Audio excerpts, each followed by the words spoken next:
Call the meeting order, pledge of allegiance. To the flag of the United States of America and to the republic for which it stands, one nation, under God, indivisible, with liberty and justice for all. Mrs. Zebley, roll call, please. Mrs. Denny? Mrs. Ellis? Here. Mr. Hefton? Present. Dr. Huber? Here. Mrs. Jones? Here. Mr. Mancinelli? Here. Mr. Cisak? Mr. Twisler? Here. Mr. Arnold? Here. 2.01 is the approval of minutes. Motion is to approve the minutes of the October 23rd, 2024 board meeting. Go ahead, Felicia. So moved. Second. Questions or comments? All those in favor? Aye. Opposed? Motion passes. 2.02 is the invoice listing. Motion is to approve the invoice listing for October and November of 2024. By this one. So moved. Questions or comments? All those in favor? Aye. Opposed? Motion passes. Tonight's treasurer's report. As of September 30th, 2024, Penducka's balance was $65,632,478. During October of 2024, local, state, federal revenues total $5,465,488. Disbursements were issued in the amount of $4,608,955. As of October 31st, Penducka's current balance is $66,489,010. Motion is to approve the treasurer's report for October of 2024. Do I have this motion? So moved. Second. Questions or comments? All those in favor? Aye. Opposed? Motion passes. 2.04 is the budget transfer report. Motion is to approve the budget transfer report for November of 2024. Do I have this motion? So moved. Questions or comments? All those in favor? Aye. Opposed? Motion passes. Number 3, student representatives report to the board. You're up now. Good evening. I'm very glad to be back for another meeting this month. Unfortunately, Olivia is sick tonight, so I'll be covering everything that's happening in Sun Valley. Sun Valley winter sports have officially started. Practices have been happening throughout last week and this week. Turkey Bowl will be next Thursday, November 28th, home, where the football team will end their season by playing Chichester High School. Kickoff is at 10:30 a.m. The Sun Valley Marching Band season has officially ended. Saturday, November 2nd in New Oxford, they scored second place out of 7 bands in their division and third overall in the competition, which held 22 total bands. This marks the 12th year the Marching Band Guards have been in the top 3 in their division. They will perform their show for the last time at Turkey Bowl during halftime. Sun Valley's largest club, Ultimate Frizzly, will officially start practicing Tuesday, November 26th. The team will have a scrimmage prepared for their season. November 26th will also be Sun Valley's first out of 2 blood drives this school year, hosted by Student Senate. Anyone over the age of 16 can donate. The gym will be hosting the drive throughout the school year day. On Wednesday, November 27th, Sun Valley's homerooms will have a classroom door decorating contest where teachers will vote for the winners in each grade. The prize is to be determined. That same morning, there will be a pep rally where there will be games and the winter sport athletes will be honored. The concert choir and band will be having their annual winter concert Wednesday, December 18th at 7 p.m. It is free to attend. The Sun Valley Class of 26 will be having a fundraiser at Freddy's in Brookhaven Tuesday, December 17th, 4 to 8 p.m. 50% of the event sales will go to the class. Finally, the National Honor Society hosted a successful food drive, which all donations will be donated to all the Parkside will be donated to Parkside Food Pantry. Thank you. Madeline, great job. I have a question. How were students feeling about the visits to colleges? Did you hear much about that? Oh yeah, my grade went and I chose Eastern. I think everyone had a really good time. Okay. Feedback for us? If we were to continue doing it? Work out well? I think you should do it again and just like rotate with different schools. Okay. Great. Well, nice job flying solo tonight. Thank you. Thanks, Madeline.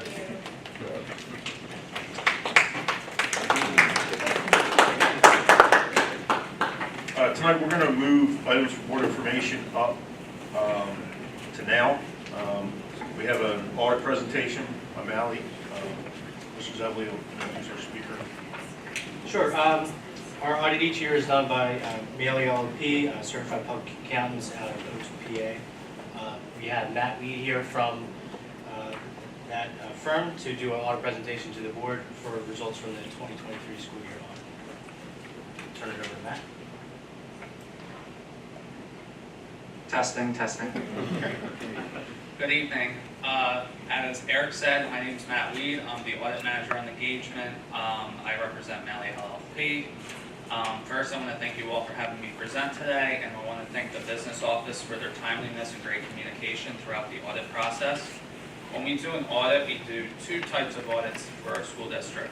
We do the financial statement audit, and we do the uniform guidance audit. The financial statement audit is your standard books and records of the school district, and your uniform guidance audit is of the federal grant funding. When we do an audit, we issue an audit report.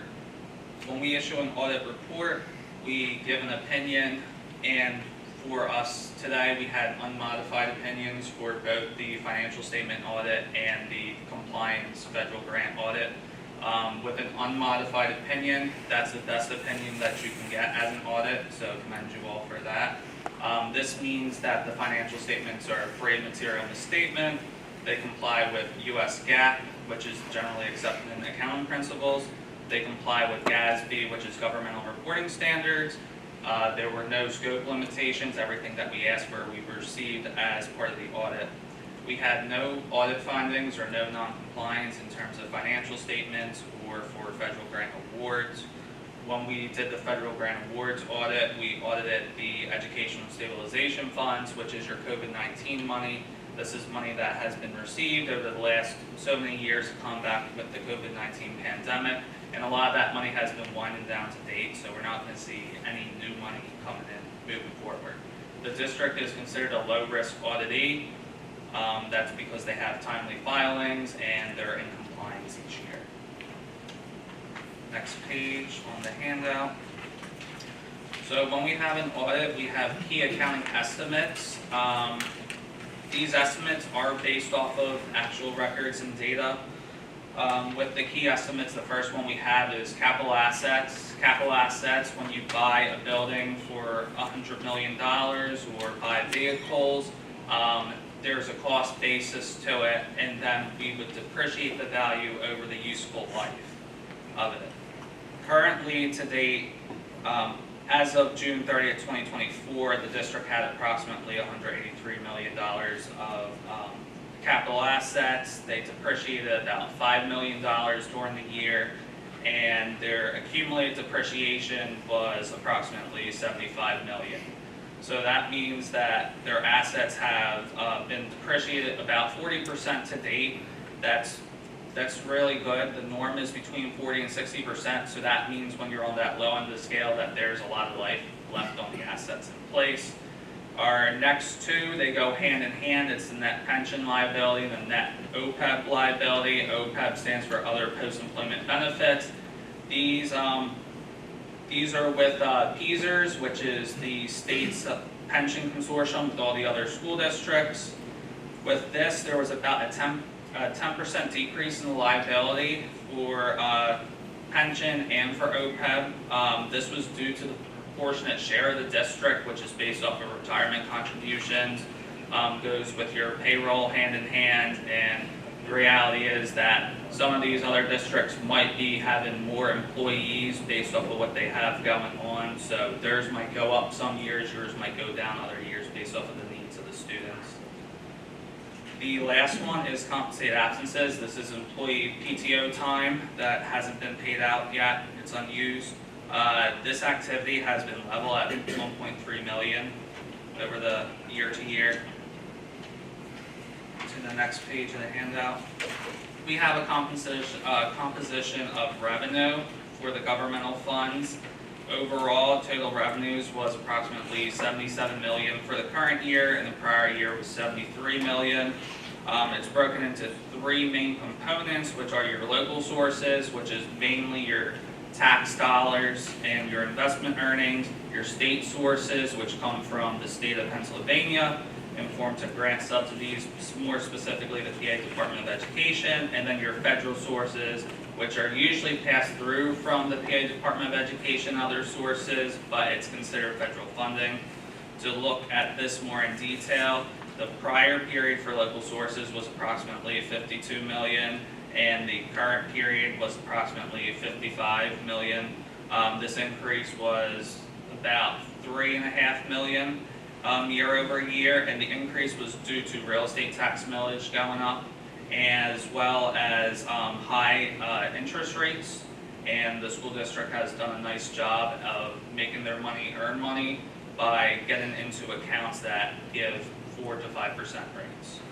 And that outweighs some of the debt that the district has too. So whenever you can make your money work for you, and what you're receiving in the bank is less than is more of a percentage than what you're borrowing, you're doing responsible things with your money. Our next thing is the state sources, which was approximately 18.5 million in the prior year, 19 million in the current year. This increase of about $500,000 was due to basic education formula subsidies from the PA Department of Education. And then our federal sources, that was level from year to year at 2.5 million approximately. Next we have the expenditure composition for the governmental funds. Total expenditures overall was approximately 72 million. Prior year was 71 million. This is broken into 3 main components, which is your instruction, which that's your teachers and their salaries. You have your support services, so that's your additional aides involved. And then you have your facilities, which is your typical, your overhead costs with utilities, repairs and maintenance, and any kind of IT support and licensing that may be involved as well. So with the instructions, it ran about 38.5 million in the prior year and 39.9 million in the current year. This resulted in an increase of 1.3 million approximately, and this was due to your annual increases in salaries and benefits that you have year over year.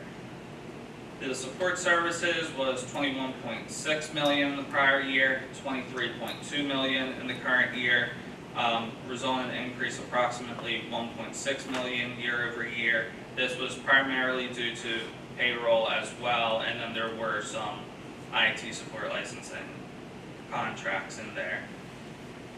For the facilities, it was 3.9 million in the prior year. It was 2.1 million in the current year, so it decreased by 1.8 million, and this was due to the renovation projects for the Sun Valley High School Arts and Athletics in the prior year. On to the next page, we have long-term debt. So debt at the very beginning of the year started at about 81.4 million. It ended the year at 78.1 million. And this was just the continued payoff of existing debt. There were no new issuances or anything. So you guys are in line with your amortization schedules. Next we have is fund balance. This is the most important chart of the handout. This represents the overall health of your entity. Fund balance, essentially, this is if you take all your assets and you pay off all your liabilities existing on the books, this is what you have left over. So first I'm going to talk about the gray line in the handout, which is the food service fund. The goal of the food service fund isn't to make money, it's to provide a service for the students. So usually we like to see anything between $0 to $1 million as your fund balance. You guys have had consistent over the last 3 years about 400K. And I'm sorry. Oh, okay. I thought you had your hand up. I'm sorry. And then, so that activity has been normal year over year at 400K. The next line I want to talk about is the blue line, which is the general fund. And this appeared to be pretty level over the last 2 years, but what happens with the general fund is you have sometimes transfers that occur at the end of the year as well. So in the current year, there was actually a $6.8 million surplus, but there was a $6.6 million transfer to the capital reserve fund. So everything ended up flat in the current year, but the prior year had a similar circumstance, but it was 3 about $3 million. So overall, you would say there was a $3 million increase from prior year to current year. And then if you look at the orange line, this is where your capital reserve fund falls in. So that direct correlation with the 6.6 million falls into here, and that gives an ending fund balance of 8.9 million at current year. The last page of the handout, this talks about some different visual analyses that we use as part of the audit. When we audit the various areas of the district, your main items like cash, debt, revenue, they're very what we call audit confirmation driven. We get in contact with third parties to make sure that the records are reliable. But with expenses, it's more of a risk-based audit approach. So we do a lot of analysis, whether it's visual or data analysis, and with these predictive analytics, it helps us to drill down on what the most risky areas are. So here is a chart of Benford's Law. Benford's Law is a study on how numbers naturally occur in life, and the highest frequency is typically the smaller digits. You're going to see the number 1 most often in your lifetime, because when you count, it's 1, 2, 3, and so on. So this occurs about 30% of the time, being the first digit in a number set, and then it continues to decrease until you get to the number 9, which is less than 5% of the time. So what we do is we take the expenditure data of the school district, and we want to see the visualization of how it occurs. Does it occur in the natural course? Are there any spikes or anything? And we had something that's considered acceptable conformity for this. That's the best conformity you can have. Everything ended up in the natural curve. The chart in this presentation package is the actual data of the district. The other data analyses testing methods that we use and we rotate off of year to year are listed also in the handout. Again, I'd like to thank everybody for having me here today and the business office for their great work with the audit. We look forward to continuing to serve you with our contract. This wraps up today's presentation. Please let me know if you have any questions. Any questions for Matt? Thank you very much. Thank you. Thank you, Matt. Appreciate it. Have a great night. I want to compliment our business office and our business administrator. When the auditors come in to do the work, they often go out of the way to say, you know, how much Pendelco is really a joy to come in and work for 2 administrators who are former accountants and understand how to do things and assist with them. And again, yet another year with clean report, no findings, and I continue to have great confidence in the work that you and your staff are doing. Thank you. Great job, Zach. Number 5 on tonight's agenda is Dr. Steinhoff, Superintendent. Thank you, Mr. Harmon. So ordinarily, for those of you who have been here at our meetings before, you know that I very often begin the superintendent's report in a very upbeat fashion, because the report typically contains a lot of really positive news. I'm always happy to share, indicate what's happening in our school district, share a lot of highlights about the events that are happening in the school. So it feels great to deliver a superintendent's report, but in the course of nearly 2 decades of doing this work, there's going to be some times when I have to address some tough news, and obviously we had some of that this week. By now, our community is aware of the very distressing news in which a school counselor has been arrested and charged with crimes involving the possession of child pornography. And although I issued a lengthy statement that covered many of the details that I was permitted to address this past Saturday, I think it's important that the public have an opportunity to hear some more facts about this matter involving our counselor. We learned about this, his alleged off-campus criminal misconduct in late October, and on that day, we immediately placed the employee on a leave of absence in an abundance of caution. At that time, it was unclear whether an investigation would move forward to completion, whether the employee ultimately might be returning to work, or if charges were going to be filed at all. We were informed that the investigation was of matters unrelated to the workplace or did not involve any current or former students. So accordingly, we were in agreement that we would not compromise the work of law enforcement by revealing the nature of their investigation on what was at that time a private matter. The school district's cooperative work with law enforcement and the Delaware County District Attorney's Office enabled us to do several important things simultaneously.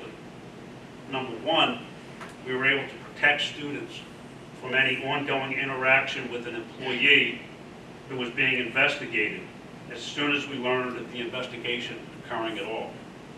Second, we were able to protect the integrity of a criminal investigation, which ultimately led to charges and an arrest of an employee for alleged crimes that took place outside of the workplace and that we were reported as having not involved any current or former Pendelco students. It protected our district's ability to take forward-looking employment actions against the employee if that was to become necessary at a later date. It enabled the district to provide the public with some initially need-to-know information, followed by more detailed information, to ensure that our community had access to an official statement and notification from the school district.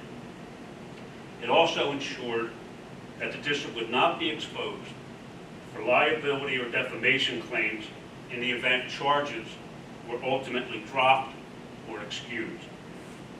We appreciate the confidence that we received from the district attorney's office, and I want to offer the same to them.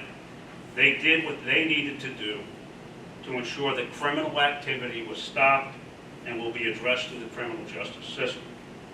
I can tell you, our employees who work with the counselor are really going through a difficult range of emotions: disappointment, betrayal, frustration, and they're also saddened that the name of their good school, a great school reputation, and the district has been tarnished, and that those feelings are very real.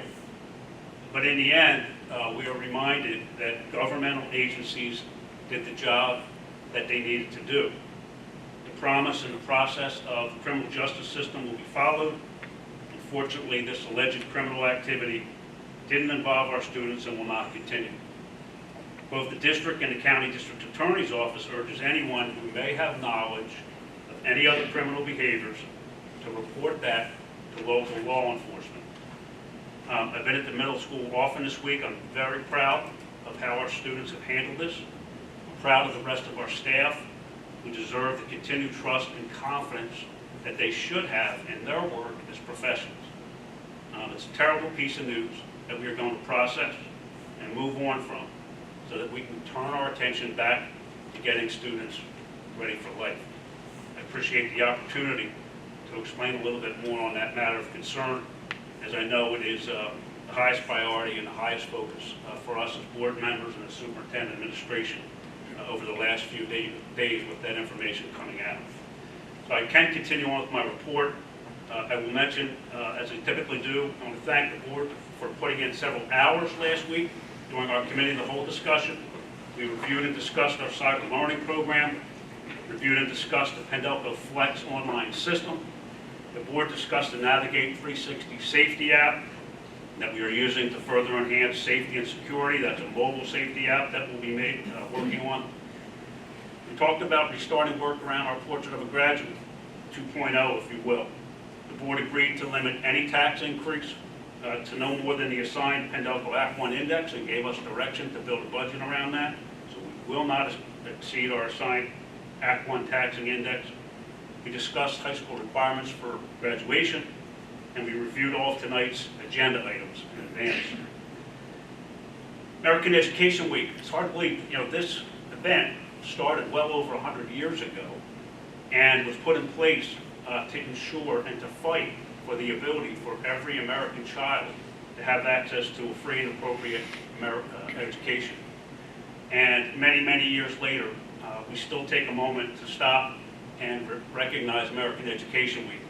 And I will be distributing to the board manuals prepared by the Delaware County Intermediate Unit that have a snapshot of some really unique, fantastic programs that are occurring in every school district in the county. This year they chose to focus on our work with the Leader in Me program. and teaching students character skills and the foundational elements of the 7 habits of highly effective people. So once I receive that report, I'm happy to pass that along to you. Some events that we've seen, terrific work. As you know, high school and the middle school, well known for performing arts. It's already started. Great work with songs from stage and screen. We want to congratulate the talented Sun Valley students who took the stage to support that annual Sun Valley Fall Cabaret. Down to our elementary level, we had a wonderful activity, a panel. The Panel Safety Patrol teamed up with a new program by AAA and Children's Hospital to fight bullying. And we had all of our safety patrol students, Mr. Twister, you might recognize one sitting there in the back, possibly. They met with students to launch their Understanding Bullying program, which is an educational lesson plan that is being added to school safety patrol classroom resources. We were really pleased to be one of the first groups that AAA would come in and meet with and work with our kids. Fantastic event, not surprised, Panel Penguins outdid themselves, got a lot of compliments from the representatives from AAA and JOP. And just a couple weeks ago, we had a Wellness Day, which is becoming an annual event. We weren't sure. We started that just 2 years ago with an effort to promote wellness activities and strategies for our employees, as we recognize they can't be the best for kids if they're not the best for themselves. And I want to thank so many of our employees who stepped up to volunteer to run sessions. We brought in a lot of outside experts, HR, Dr. Criscola and Lauren Prentice put in a lot of time planning this. Even Dr. Kamink actually gave some golf lessons, right? So we were impressed to see that.